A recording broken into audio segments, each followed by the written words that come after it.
రచన కందగట్ల స్వరూప.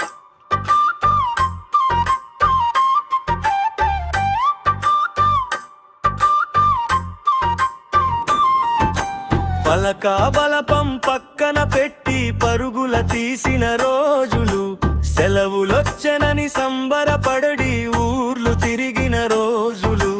పరీక్షలన్నా భయమే లేక చెరువు గట్టున చేరేము.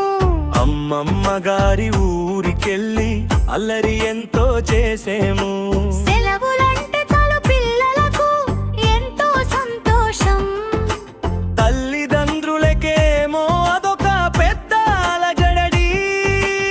ఇంట్లో ఉంటే అమ్మా నాన్న చదువు చదువు అని పోరు, బడికి వెళ్తే గురువుల అమ్మ పాఠాలన్నిటి హోరు. ఇంట్లో ఉంటే అమ్మా నాన్న చదువు చదువు అని పోరు, బడికి వెళ్తే గురువుల అమ్మ పాఠాలన్నిటి హోరు. ఆడుకునే ఆనందం లేదు, పరీక్ష రాసే సంతోషం లేదు. పిల్లల చిట్టి ప్రాణాలన్నీ ఒత్తిడిలో చిక్కుకున్నాయే. పెద్దోళ్ళల్లా పరీక్షలని మాకు సెలవులిచ్చారు. సెలవులైన తరువాత పరీక్షలని పిలిచారు.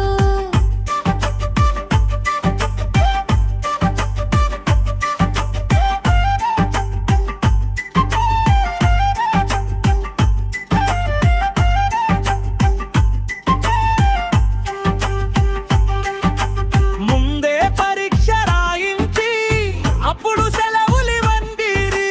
పిల్లల మనసుల దిగులును కొంచెం అర్థం చేసుకోండి. ఏడాది చదివిన చదువంతా మర్చిపోయేలా చేయకండి. బాల్యాన్ని బలి చేస్తూ పరీక్షల భారం పెట్టకండి. ఇంట్లో ఉంటే అమ్మా నాన్న చదువు చదువు అని పోరు, బడికి వెళ్తే గురువుల అమ్మ పాఠాలన్నిటి హోరు. ఇంట్లో ఉంటే అమ్మా నాన్న చదువు చదువు అని పోరు, బడికి వెళ్తే గురువులమ్మ పాఠాలన్నిటి హోరు. ఆడుకునే ఆనందం లేదు, పరీక్ష రాసే సంతోషం లేదు. పిల్లల చిట్టి ప్రాణాలన్నీ ఒత్తిడిలో చిక్కుకున్నాయే.